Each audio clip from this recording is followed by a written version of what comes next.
itu ya jadi kelas coding di Wardaya itu mungkin berbeda daripada banyak kelas coding yang lainnya. Kenapa begitu? Karena kita codingnya itu benar-benar praktikal. Jadi kita punya 3 pilar. Pertama, semua materi coding kita itu hands-on. Artinya kita bukan cuma coding secara teori, ngerjain sesuatu praktis, tapi juga benar-benar murid-murid bisa bikin games misalnya, atau bikin website, bikin program back-end, data science, dan lain-lain. Nah, kemudian bersamaan juga dengan kita punya filosofi bahwa kita adalah Center of Olympiad and Concept, kita juga pentingin fundamental. Kalau kalian tahu di Olimpiade kan tidak ada namanya menghafal rumus gitu ya. Kita benar-benar masih ngerti secara fundamental. Nah, kita oper filosofi itu juga ke kita punya kelas coding. Makanya pilar nomor 2 adalah fundamental. Nah, kemudian setelah kita belajar secara hands-on dan fundamentalnya, baru kita memikirkan tentang aplikasinya. Jadi bukan cuma murid-murid itu bikin website yang kita suruh, tapi mereka juga bisa mengerjakan beberapa aplikasi yang tergantung dari kesukaan mereka sendiri.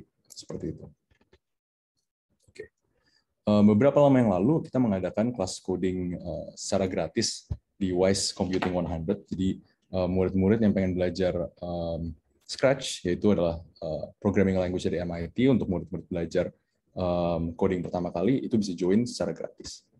Nah, dalam waktu 90 menit, dari orang punya zero basic, no background dalam coding, sampai bisa membuat game seperti ini. Nah, pastinya seru banget kan? Kalau misalnya 90 menit aja udah bisa bikin kayak gitu, murid-murid yang ngambil beberapa courses di kita gitu kan, courses yang 1 semester misalnya, itu bisa kayak gimana sih? Nah, di bawah sini ada contoh. Jadi sebelah kiri ada sampel dari WISE Data Science, dan di sebelah kanan ada sampel dari hasil software engineering internship. Nah, kalau kalian lihat di kiri, murid-murid data science langsung bisa membuat pengolahan data untuk analisa NBA players, dan juga mempredik apakah seseorang itu bakal bisa survive atau tidak di Titanic kayak gitu ya. Cuma dalam waktu 6 bulan. Nah, yang di sebelah kanan, murid-murid yang telah lulus software engineering courses di Wardaya itu bisa join untuk magang di Wardaya, itu mengikuti kita punya software engineering internship. Nah, ini mungkin kalian kalau mau foto bisa. Inilah courses offering yang ada di Wardaya. Mungkin saya bakal kasih beberapa waktu dulu untuk kalian bisa ngelihat untuk ngerti ada apa aja sih kayak gitu kan. Yang dari tadi kita ngobrolin itu adalah CS100, yaitu CS Fundamentals. Tapi kemudian ada sub pembagian lebih lanjutnya, dan ada yang prerequisite-nya gitu ya. Yang dimana dari kalian 4th grade to 6th grade sampai bisa bikin big data, data science, dan lain-lain. Silakan kalau misalnya mau dibaca dulu.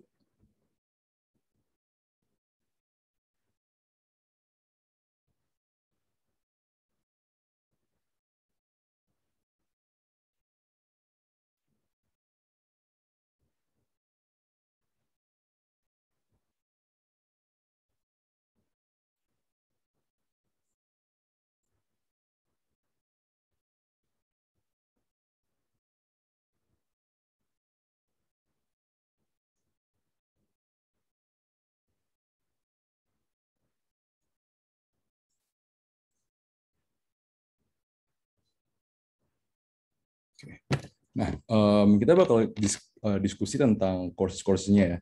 Jadi mulai dari yang pertama, yaitu adalah WISE CS100. Ini adalah kelas kita yang paling besar dibandingin yang lain, karena ini mengajarkan fundamentals. Nah, fundamental courses-nya ini kurang lebih ekuivalen dengan pelajaran-pelajaran yang diambil di universitas top, seperti MIT, Harvard, CMU, dan lain-lain. Kita bakal ngajarin kalian fundamental CS theory dari nol, belajar Python, belajar bikin website juga, jadi ada sesuatu yang bisa ditunjukin. Dan pada saat mulai, kalian nggak langsung diterjunin ke belajar Python yang hafalin sinteks, melainkan kita bikin pembelajaran Scratch dulu kayak gitu. Kenapa? Supaya benar-benar konsepnya itu bisa dimengerti dan kalian bisa bikin sesuatu tanpa perlu ngafalin segala macam sinteks di programming seperti itu. Nah, sudah banyak banget murid-murid yang join ini. Dan mereka kebanyakan antara ujung-ujungnya ngambil course CS selanjutnya, kayak CS 101, Software Engineering, atau langsung bisa bikin beberapa tools yang mereka punya sendiri. Nah, sebenarnya CS 100 ini adalah suatu part awal dari track-track yang kita offer. Nah, seperti yang tadi saya bilang, murid bisa ngambil courses selanjutnya. Jadi misalnya kalian pengen jadi engineer gitu kan, programmer istilahnya, di Tokopedia, di Bukalapak, di Gojek, dan lain-lain, atau bahkan bikin startup sendiri. Nah, track software engineering ini adalah track yang tepat untuk kalian supaya bisa pelajarin dari zero background sampai harapannya bisa di-hire sama Tokped, Bukalapak, dan lain-lain sebagai intern. Nah, pada saat awal belajar fundamentals, belajar algoritma, belajar programming itu apa sih, hardware, dan lain-lain. Kemudian setelah sudah ngerti basics dan fundamentals, masuk ke software engineering. Nah, software engineering itu adalah waktu di mana kalian mem-apply ilmu-ilmu algoritma, ilmu-ilmu programming yang kalian punya untuk membuat sesuatu. Bisa berupa back-end, yaitu servernya, server side, atau berupa front-end. Seperti itu. Nah, setelah itu, sudah mendapatkan basic software engineering, kalian akan mendalami lagi algorithms dan data struktur. Kenapa itu penting? Untuk bisa mengoptimisasi berbagai algoritma. Dan nomor 2, kalian pilih spesialisasi. Antara mau specialize di front-end, tampilan, atau back-end. Nah, alternatif lain kalau buat kalian yang sebenarnya mungkin suka tentang computer science tapi lebih suka mengolah data, tertarik sama AI, tertarik sama data analysis, kalian bisa join track data science. Nah, perbedaannya adalah kalau misalnya software engineering ini jauh lebih hands-on dan ini membuat sesuatu. Kalau data science itu lebih ke analisis dan perlu background di statistik dan matematika yang cukup kuat. Nah, sama dengan di track software engineering, kalian akan mulai dengan CS 100. Setelah itu, kalian perlu mengambil course CS 101 karena algoritma itu sangat penting di data science, dan calculus for computer science karena sebenarnya salah satu inti utama dari data science adalah calculus. Calculus adalah bahasa yang digunakan untuk mengerjakan statistik, mengerjakan data science, dan lain-lain.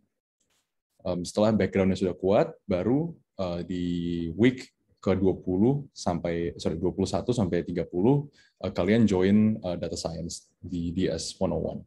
Seperti itu. Nah, ini ada beberapa contoh kelas-kelas yang lain kayak Software Engineering 101. Jadi kalau misalnya kalian udah belajar CS 100, then what's next?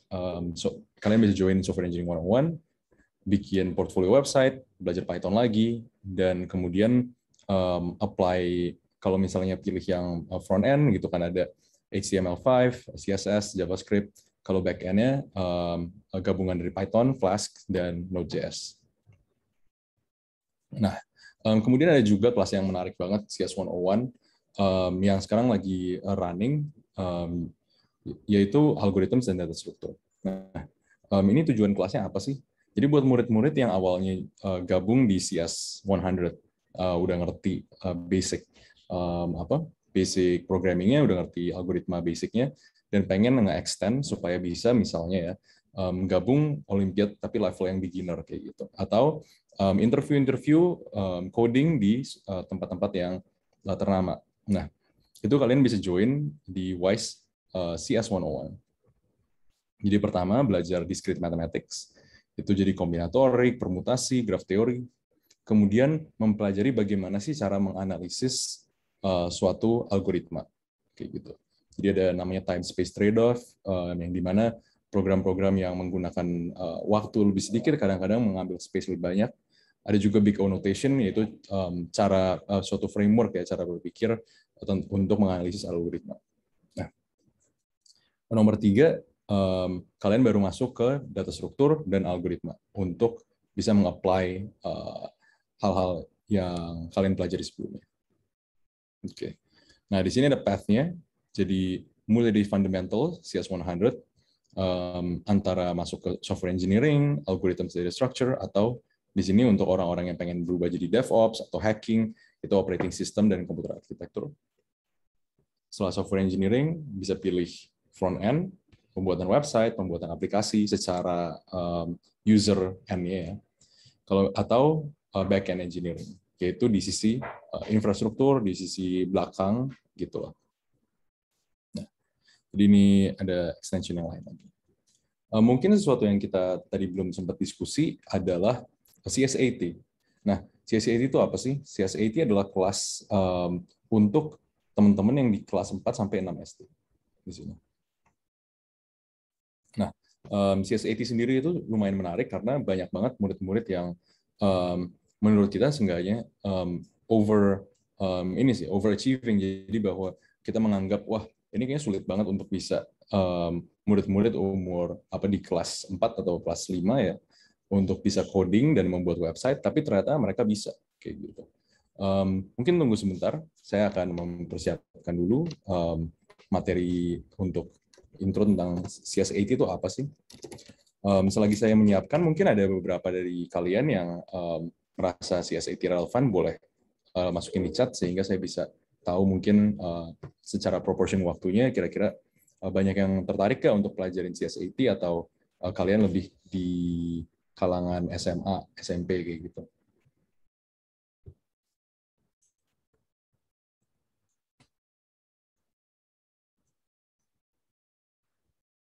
Bisa di post chat tracknya. Maksudnya track yang ini ya. Jadi ada track software engineer. Mungkin kalau bisa di screenshot bisa. Kalau enggak, kita juga bisa ambil gambar ini dan nanti posting di Instagramnya Wardaya College. Jadi kalian bisa lihat dan mungkin bisa share juga. Jadi pengen lihat track ini sama track ini. Ini saya kasih beberapa waktu untuk melihat track software engineering dulu. Selagi saya mencari materi CS100.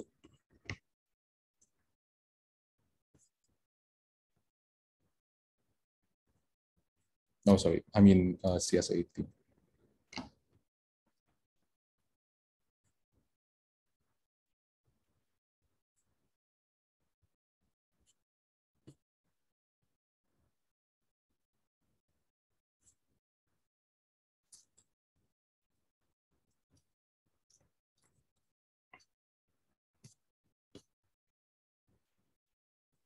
Oke. Nah, di sini ada CS18. Ini buat kalian yang di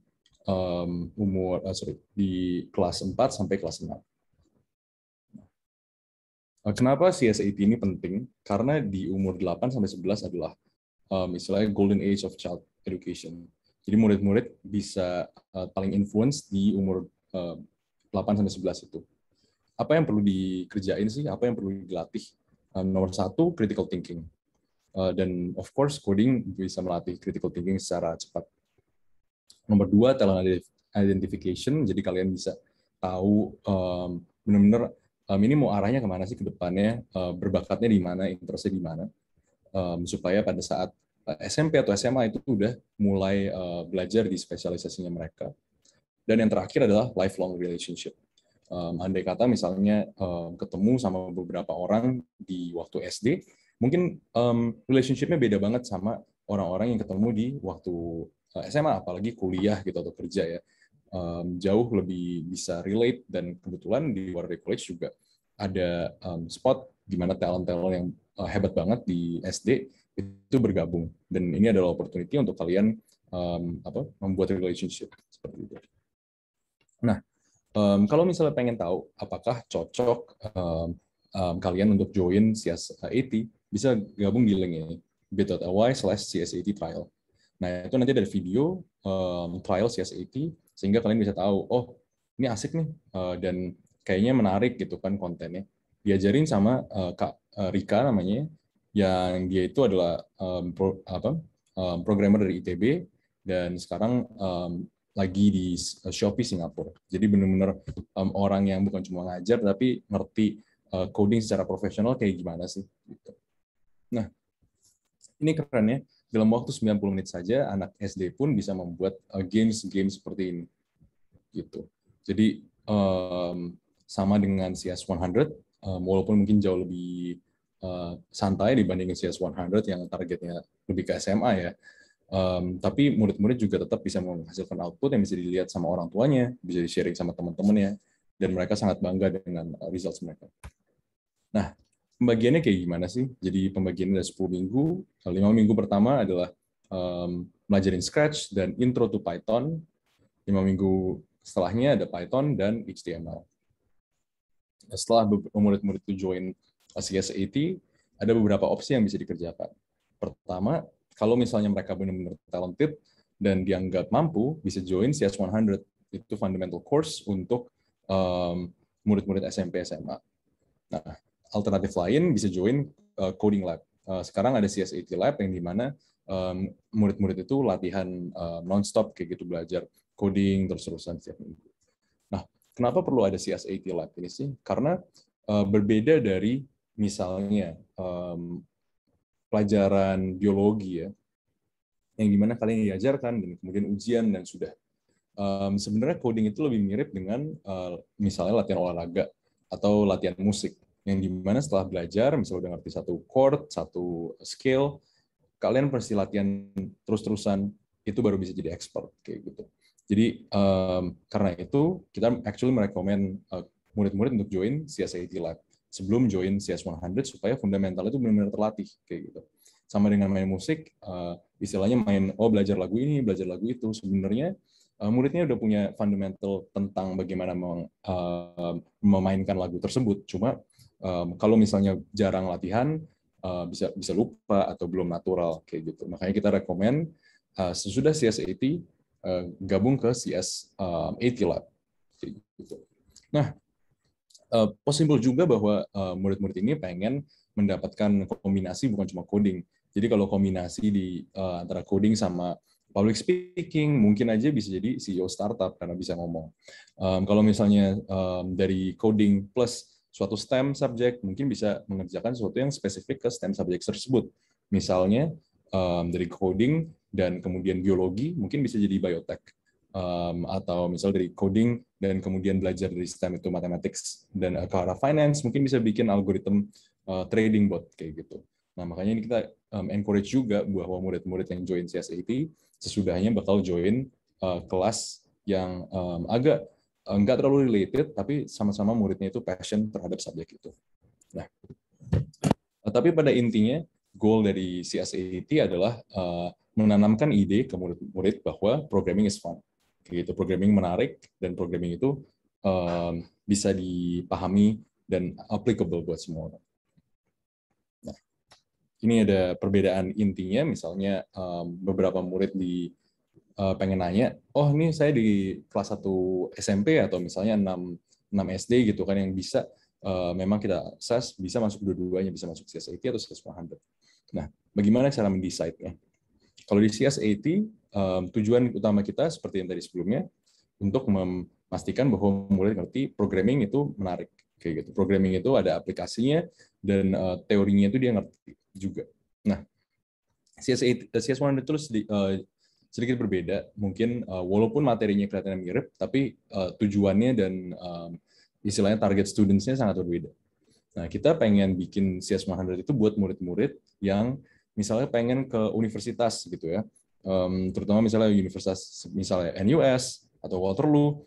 Kebanyakan dari murid-murid yang join misalnya software engineering atau computer science ke universitas tersebut itu sudah punya background coding. Beberapa bahkan sudah pernah magang, pernah kerja atau bikin project gitu. Nah, jadi kalau misalnya murid-murid yang belum dan mereka harusnya bisa join CS100 dulu sebelum masuk kuliah gitu, biar kurang lebih bisa connect lah dengan peer group mereka. Nah, ini itu bentuknya adalah fast track 10 minggu fundamental dan lumayan kompetitif dan ekspektasinya sangat tinggi kayak gitu. Mungkin ini sisanya tinggal detail, jadi kita bisa skip. Tapi kalau misalnya ada pertanyaan, silakan boleh dilontarkan pertanyaannya di chat. Sebelumnya saya mungkin bisa share lagi untuk info ini ya. Info track tadi baru sharing tentang salah satu track.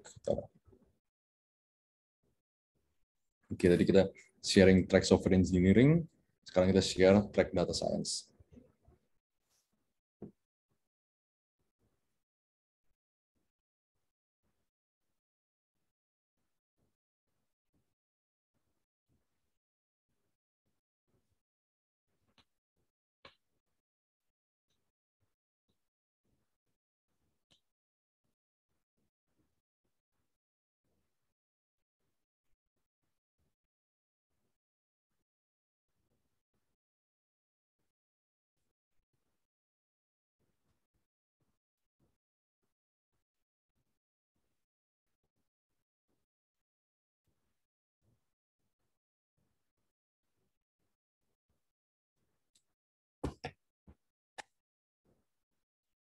Oke, tadi ada pertanyaan. Untuk anak kelas 6 SD, jadwal seminggunya berapa kali? Tiap pertemuan 1 jam, total berapa pertemuan? Oke, jadi kalau untuk kelas 6 SD yang kita rekomen adalah CS80. Nah, CS80 sendiri pelajarannya itu both ada asynchronous dan ada synchronous. Nah, asynchronous itu maksudnya dia nonton video sendiri di komputer, kurang lebih videonya itu sekitar setengah jam sampai 1 jam per minggu kayak gitu. Nah, setelah ada kelas yang asynchronous yang video itu, ada juga kelas synchronous Zoom yang durasinya itu 2 jam. Jadi kalau kita total tiap minggu ada sekitar 2,5 sampai 3 jam kayak gitu. Dan formatnya ini seperti ini. Murid-murid akan diberikan intro dulu tentang programming via Zoom. Kemudian setelah mereka udah comfortable, mereka dikasih suruh nonton videonya. Nah, kenapa video? Karena setiap murid-murid itu punya pace yang berbeda-beda. Ada murid yang pengen nonton berkali-kali, ada murid yang pengen nontonnya pas lagi pagi misalnya, kalau malam agak ngantuk kayak gitu. Atau lagi belajar, pengen ngulang, pengen pause. Makanya kita untuk video-video tersebut itu membolehkan murid-murid nonton kapanpun kayak gitu. Nah, itu untuk sisi yang sinkronusnya. Untuk sisi asynchronous, kurang lebih tujuannya adalah untuk murid-murid itu bisa nunjukin skills mereka. Kalau misalnya ada pertanyaan, ada bingung, bisa nanya di situ. Sebenarnya juga ada kelas di mana kalau misalnya bingung, murid bisa nanya dan book session untuk bertanya langsung ke gurunya, kayak gitu. Jadi banyak juga yang kadang-kadang bingungnya itu bukan tentang coding atau materinya aja, tapi tentang mereka kedepannya kira-kira cocok gak sih untuk masuk coding, atau misalnya bagaimana sih caranya supaya belajar lebih rajin kayak gitu-gitu bisa ditanyain juga. Jadi mungkin untuk recap, ada video yang bisa ditonton kapanpun, kurang lebih setengah jam sampai 1 jam per minggu. Ada live session yang 2 jam yang setiap minggu itu mesti join kayak gitu. Dan kalau misalnya ada perlu bantuan, bisa juga langsung chat sama guru-gurunya dan nanyain ke mereka. Oke, kemudian ada pertanyaan selanjutnya tentang, Sir, ini 10 minggu dari kapan? Kita bakal mulai lagi di Januari, kemudian 10 minggu, kurang lebih di bulan April gitu akan ada 10 minggu lagi. Untuk exact date-nya kita bakal update di Instagram kita dan website kita. Seperti itu. Thank you untuk pertanyaannya. Oke, ada pertanyaan tentang ini PDF-nya boleh di-share atau tidak? Ya boleh. Dan kemungkinan kita bisa share beberapa key points-nya juga langsung di kita punya Instagram. Jadi mungkin bisa dilihat, bisa di-share, bisa kita share. Oke. Pertanyaan lain ada juga, mohon dijelaskan yang track data science. Oke. Nah, track data science ini dan software engineering agak beda. Overlapnya ada di fundamental CS 100, dan ada di CS CS 101 juga tadinya di sini, tapi kayaknya kita shift. Tapi intinya adalah kayak gini. Murid-murid akan disiapkan untuk bisa mengolah data sampai kurang lebih, sebenarnya kalau udah di track data science itu udah ekuivalen dengan kuliah, udah ekuivalen dengan universitas. Banyak murid yang sebenarnya udah kuliah tuh, ada yang dari NUS kalau nggak salah, join Data Science 101. Ada juga yang dari ITB tuh beberapa yang join Data Science 101 juga. Dan di akhir mereka punya kelas itu bisa bikin analisa data seperti ini contohnya. Machine learning juga masuk, jadi dan deep learning juga masuk, jadi neural network kayak gitu. Dan kita ngambil data-data dari istilahnya kaggle.com, itu adalah source informasi ini, Kaggle.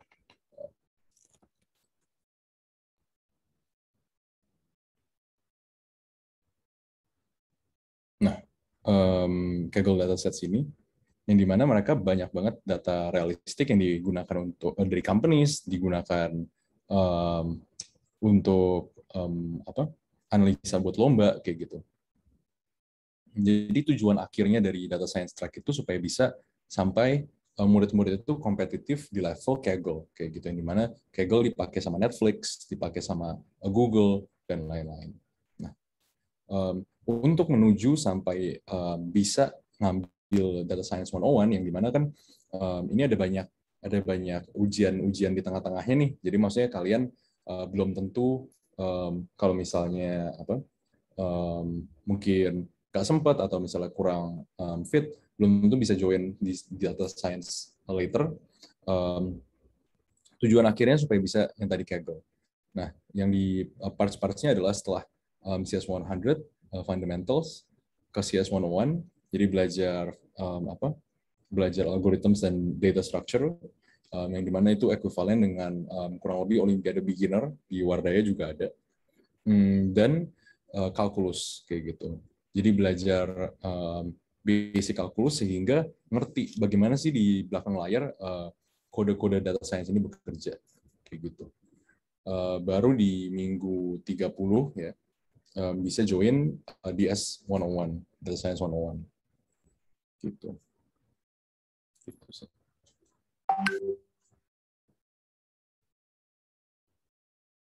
Oke, thank you untuk pertanyaannya. Ada pertanyaan selanjutnya, AI lebih ke software engineer atau ke data science? AI itu jauh lebih ke data science, kayak gitu. Walaupun begitu, apabila orang itu pengen join suatu AI company, kayak misalnya OpenAI atau Scale AI, beberapa AI company yang lain, lebih banyak software engineer-nya dibanding data scientist-nya di suatu AI company. Kenapa bisa kayak gitu? Karena untuk menuju ke tahap data science, data cleansing, dan data processing, prediction, dan lain-lain, itu perlu banyak banget infrastruktur yang disiapin. Dari infrastruktur back-end-nya, infrastruktur labeling itu untuk menginput data, kayak gitu. Dan kemudian user interface-nya, deployment. Jadi sebenarnya misalnya di kalau kita ambil rata-rata ya, dari sekitar setiap dua data scientist di suatu AI company itu ada 5 software engineers yang membackup si data scientist tersebut. Jadi kalau pertanyaannya tentang AI itu lebih ke software engineering atau data science, AI itu lebih ke data science. Tapi di suatu AI company, banyak banget software engineer yang diperlukan untuk membackup data scientist tersebut. Mungkin kita bisa kasih contoh. Ini rekrutmennya OpenAI. OpenAI adalah perusahaan AI buatannya Elon Musk dan beberapa orang-orang ternama lain yang tujuannya untuk bikin AI yang paling canggih lah di dunia. Dan kalau kalian lihat di sini juga kebanyakan di sini engineer, software engineer, research engineer, ya kan. Nah, dibandingin scientist kayak gitu. Karena memang ya seperti yang saya describe, untuk bisa membuat suatu AI product, walaupun orang intinya adalah data scientist, tapi software engineer itu diperlukan untuk memproses data yang terlebih dahulu, mempersiapkan infrastrukturnya, dan lain-lain. Oke. Pertanyaan selanjutnya, kalau kelas Olimpiade Komputer SMA ada tersendiri atau ikut CS100? Kalau memang sudah passion ke Olimpiade Komputer dan lulus, kita punya tes masuk komputer, itu bisa langsung gabung ke Olimpiade Komputer Beginner. Itu yang direkomend. Tetapi kalau misalnya pengen, saya sebenarnya pengennya komputer aja, gitu kan. Dan pengen belajar materi Olimpiade supaya lebih kompetitif nanti pas masuk uni. Tapi belum tentu pengen masuk Olimpiade kayak gitu. Nah, tracknya adalah gabung CS 100 dulu, ya kan supaya ngerti fundamentals, baru gabung CS 101 supaya ngerti algorithms. Nanti di CS 101 itu sebenarnya lumayan mirip lah sama Olimpiade, bahkan ada beberapa parts yang lebih tinggi daripada Olimpiade ya, karena kita materinya kurang lebih miripin sama materi kuliah. Kalau memang tujuannya benar-benar cuma, oh saya cuma pengen ikutan Olimpiade, lebih baik gabung Olimpiade komputer beginner, kayak gitu. Nanti mungkin kalau tidak accepted gitu kan, gara-gara mungkin barat agak tinggi, bisa coba join CS 100 dulu gitu. Mungkin itu sekalian, karena kalau di Olimpiade komputer kan benar-benar cuma akademis tuh, benar-benar cuma buat Olimpiade.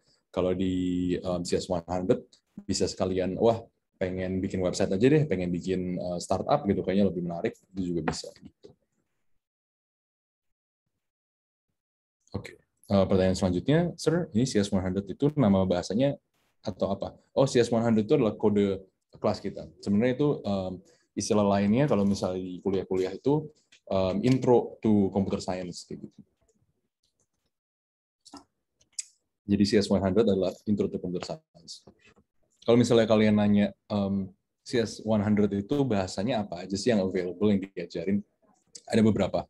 Ada Scratch, itu adalah bahasa dari MIT yang untuk belajar untuk melatih konseptual, jadi visual programming, belum ngoding, simple banget, kalian yang penting mengerti konsepnya. Kemudian ada Python, ya, itu programming yang dipakai untuk kebanyakan back-end, kebanyakan data science, dan untuk front-end-nya belajar HTML, CSS, JavaScript, kayak gitu.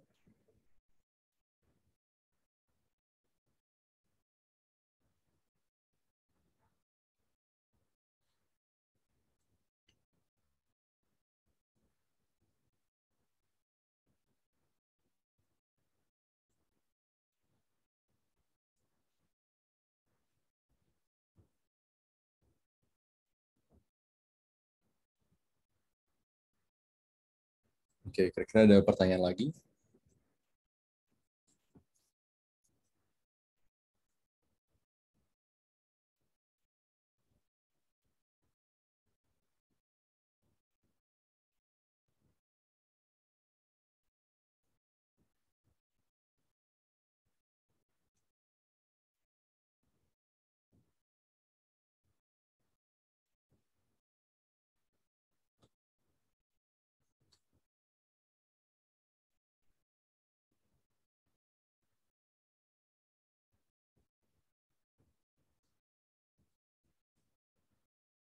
Oke, kelas Olimpiade komputer dibuka kapan, Kak?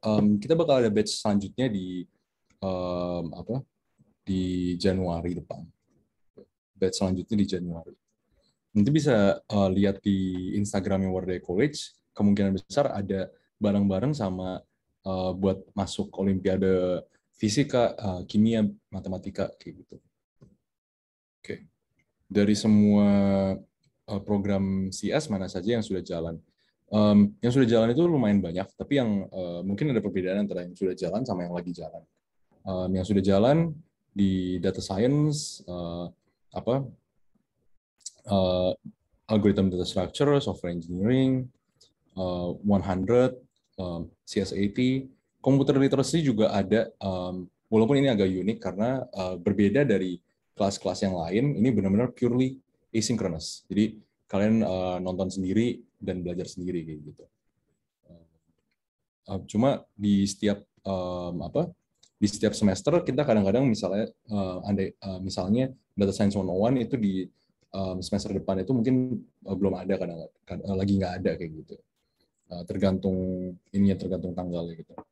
Kalau nggak salah terakhir kali data science itu bakal mulai April gitu. Tapi kebanyakan dari sini itu running dan bakal ada. Dan kalau misalnya ada pertanyaan tentang Kak pengen belajar security gitu kan, bisa bisa coba chat aja ke Warday College, punya nomor, nanti mungkin mereka bisa bantu untuk arrange.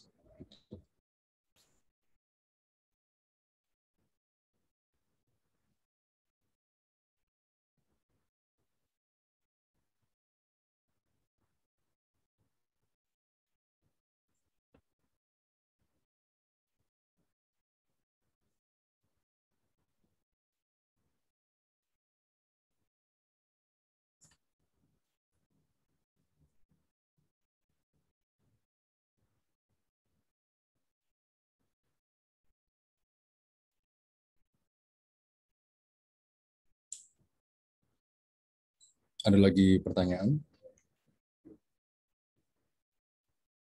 Oke, tadi ada yang raise hand kayaknya. Oke, tadi ada satu yang pengen minta recap, tapi ada satu lagi yang raise hand. Mungkin boleh share pertanyaannya.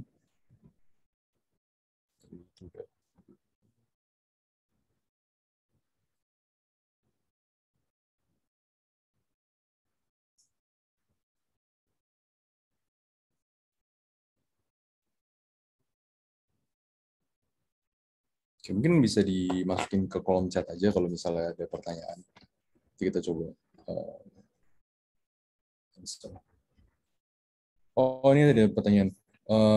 Tadi saya ada PPT yang ketinggalan, boleh lihat bentar. Oke. Ya, nanti saya bisa go through sekali lagi, kurang lebih apa aja yang di-share, tapi secara summary aja, supaya apa? Supaya bisa uh, dapat rekapnya. Oke, mungkin sebelum saya rekap, ada yang punya pertanyaan lain yang spesifik, mungkin bisa dijawab. Oke, kalau enggak, kita bakal coba rekap dari atas lagi. Nah,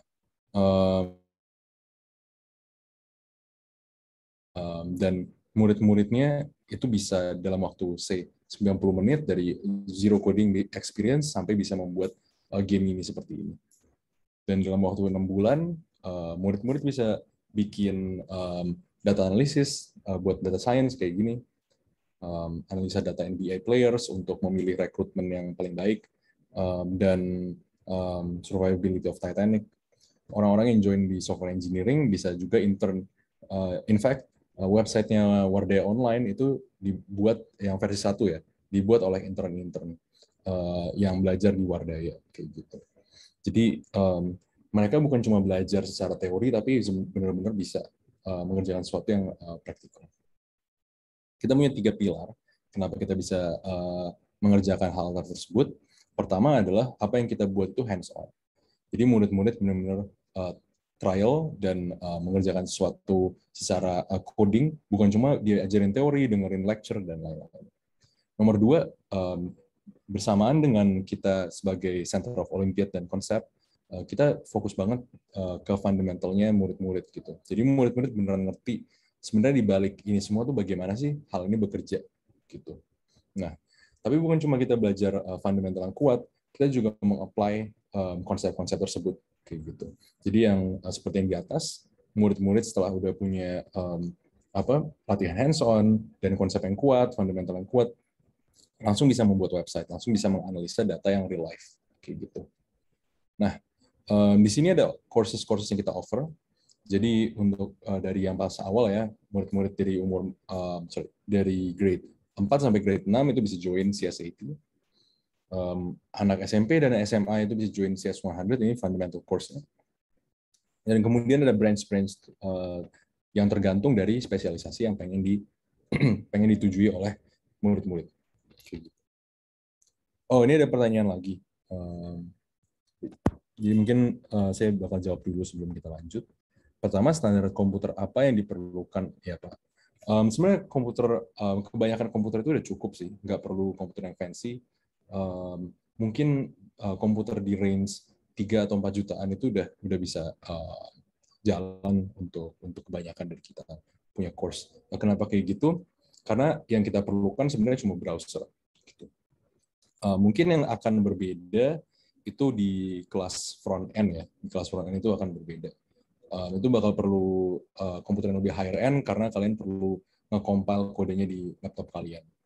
Sama juga dengan data science, walaupun bisa juga di-provide cloud computing kayak gitu. Waktu kita provide AWS, jadi murid-murid nggak perlu ngoding di komputer yang kuat, tapi asal servernya kita kan bisa gitu sih. Jadi mungkin untuk nge-recap, apa standar komputer itu bisa dari yang 3-4 jutaan itu biasanya udah cukup kayak gitu. Jadi standarnya sangat rendah, asal bisa browser dan lumayan lancar. Oke, anak kami kelas 11 saat ini mengikuti CS100. Nah, sebelumnya tidak ada background.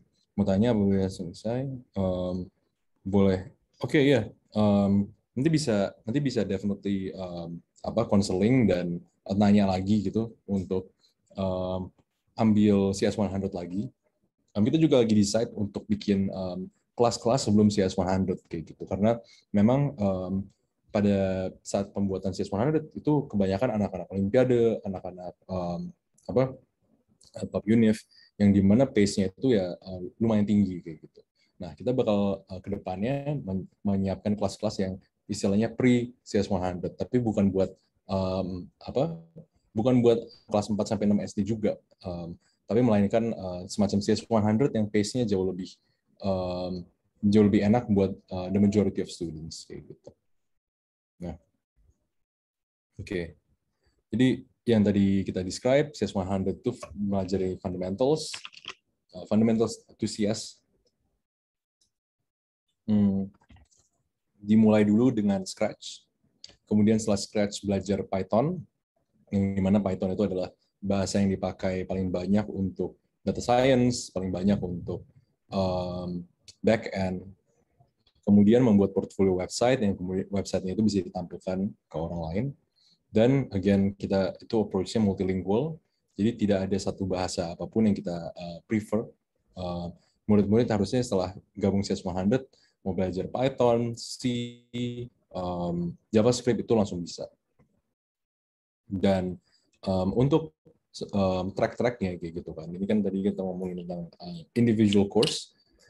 Tracknya ada pertama, track software engineering untuk kalian yang pengen jadi programmer gitu ya. Dan juga ada track data science untuk murid-murid yang pengen jadi analis, pengen jadi AI researcher. Mungkin itu sedikit recapnya. Yang fokus mostly ke kalangan SMP SMA. Yang untuk SD ini ada CS80, yang dimana kita pengen mengcapture anak-anak berumur 8 sampai 11 tahun kayak gitu. Kenapa di usia tersebut? Di usia tersebut itu ada 3 hal yang paling penting. Pertama, critical thinking, yang of course coding itu bakal melatih kalian punya critical thinking banget. Nomor 2, talent identification. Jadi apabila anak-anak sudah tahu kurang lebih talent yang ke arah mana dari umur 8 sampai 11, mereka punya head start yang sangat tinggi kayak gitu kan. Dan kemudian bisa jadi performing jauh lebih bagus daripada yang lain. Yang ketiga adalah lifelong relationship. Dan ini sebenarnya sangat penting. Kenapa? Di Wardaya, murid-murid Wardaya itu adalah top students, beberapa anak-anak Olimpiade, beberapa orang yang sangat talented gitu kan. Dan kalau misalnya mengenal orang pada saat SMA atau pada saat kuliah, itu pasti beda banget relationship-nya dengan pada saat mengenali orang di waktu SD.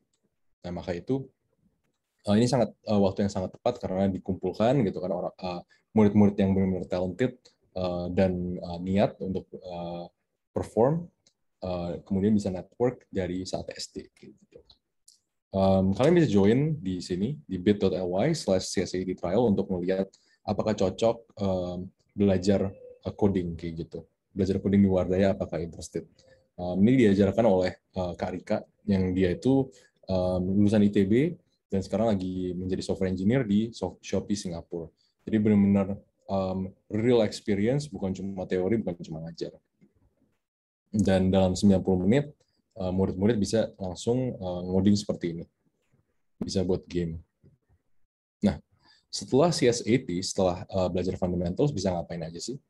Ya, buat murid-murid SD yang kelas 6 dan kita anggap misalnya lebih accelerated, daya tangkap itu bisa ekuivalen dengan anak SMP, bisa join langsung ke CS100, Intro to Programming. Nah, alternatif lain adalah untuk join CS80 Lab, Coding Lab, kayak gitu. Coding Lab ini sekarang udah running, dan apa sih tujuannya? Tujuan dari CS80 Lab adalah untuk latihan coding supaya benar-benar ngerti, bukan cuma pas lagi lecture habis itu lupa, kayak gitu.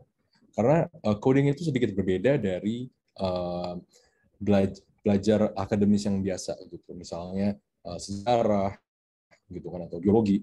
Ini berbeda banget. Coding lebih mirip dengan bermain musik. Coding lebih mirip dengan olahraga atau misalnya dance atau skill-skill lainnya yang perlu training terus-menerus supaya ingat. Nah, alternatif ketiga setelah join CS80 bisa explore talent di bidang masing-masing. Misalnya pengen ngambil kelas Inggris atau public speaking. Itu potensialnya kalau misalnya digabungkan dengan CSAT yang udah ada, muridnya itu misalnya bisa jadi CEO sebuah startup gitu kan, karena bisa menjual tapi bisa ngerti coding juga. Alternatif yang lain itu untuk ngambil kelas-kelas STEM kita, science, technology, engineering, math, dan mengkombinasikan skill tersebut dengan coding. Kita ambil contoh misalnya kalau ngambil kelas biologi digabung sama coding itu bisa jadi masuk biotech untuk bikin obat dan lain-lain. Kalau misalnya gabung di apa ya, misalnya mathematics finance dan punya skill coding bisa bikin trading algorithms kayak gitu. Atau juga bisa join arts karena memang banyak aplikasi itu kan user friendliness-nya penting tuh. Jadi kalau kita punya sense of arts pasti UX-nya jauh lebih baik kayak gitu. Mungkin itu saja kurang lebih recap-nya. Kalau ada pertanyaan lagi, saya bisa answer. Mungkin kita bisa punya waktu sekitar 5-10 menit lagi. Silakan.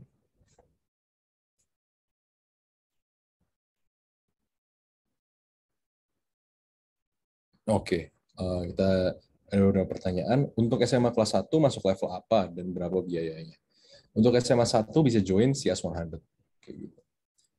Terutama kalau belum ada background ya. Jadi CS100 Fundamentals itu cocok untuk SMA kelas 1.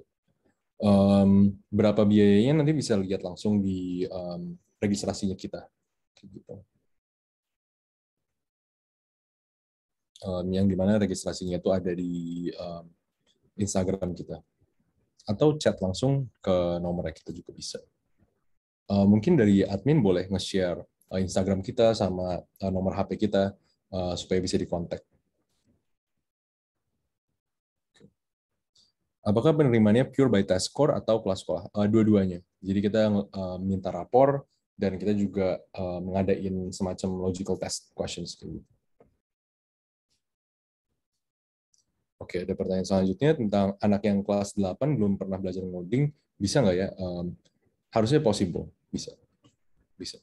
Asal nanti coba join dan ngambil tesnya, kalau misalnya lulus, bisa juga. Di CS100, kayak gitu. Registrasinya gimana? Ya kayak tadi, kita bakal coba share nomor WA Wardaya College dan juga di Instagramnya Wardaya. Kemudian nanti bakal ada ininya, bakal ada link untuk register. CS atau Math 102 itu lebih ke kalkulus atau coding? Lebih ke kalkulus, lebih ke mathematics. Tapi tujuannya adalah data science itu background kalkulus dan beberapa matrix juga sebenarnya masuk ke linear algebra, walaupun sebenarnya linear algebra yang lebih matematikal, lebih kalkulus gitu. Itu penting gitu, karena kalau enggak murid-murid cuma bisa ngoding, ntar nggak ngerti sama sekali bagaimana cara hal itu bekerja gitu. Mungkin kalau trial-trial yang simple bisa, tapi kalau misalnya udah lebih advance, perlu ngeganti formulanya, itu udah nggak bisa lagi. CS Math 102 itu kurang lebih kelas kalkulus gitu lah, kelas matematik gitu. Codingnya sangat dikit.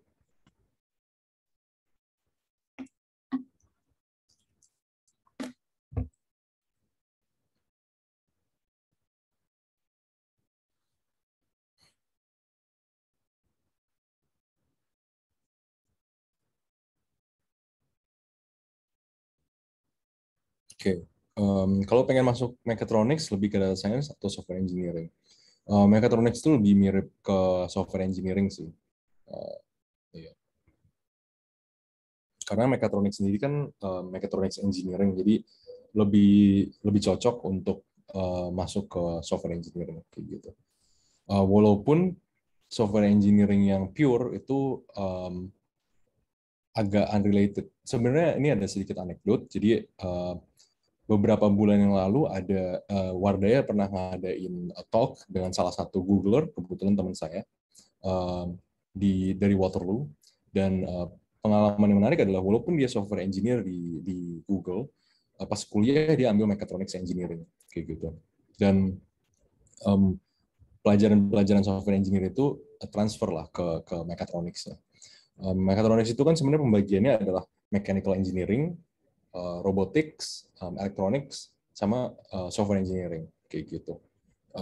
Kalau data science agak terlalu math heavy kayak gitu. Jadi kecuali murid itu memang punya passion di math, saya rekomen untuk software engineering aja gitu. Jauh lebih praktikal dan kemudian nanti bisa pas kerja itu bakal guna banget.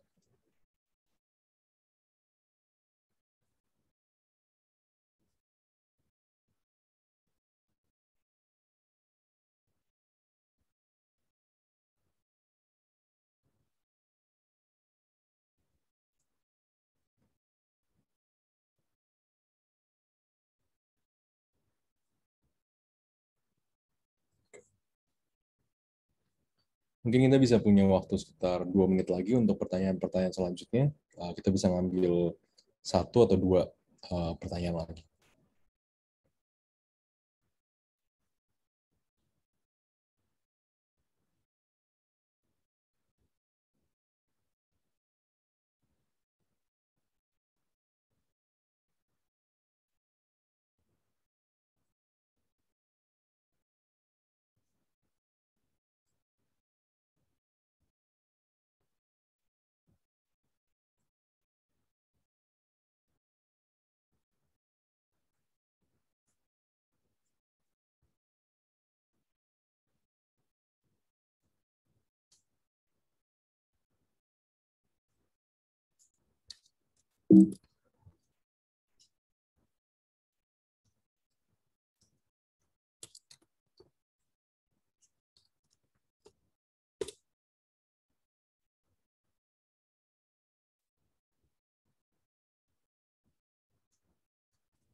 Oke, saya mungkin bisa share sedikit info tentang Wardaya kalau misalnya ada yang pengen kontak atau register.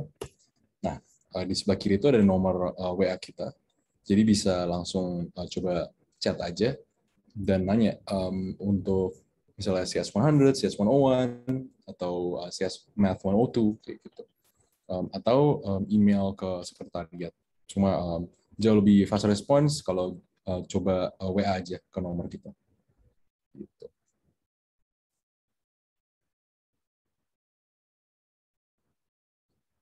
Oke, kalau misalnya udah nggak ada pertanyaan lagi, terima kasih banyak semuanya untuk join di session ini. Semoga ini membantu banget dan kalian jadi ngerti apa aja sih courses-courses yang kalian bisa ambil di Warday College.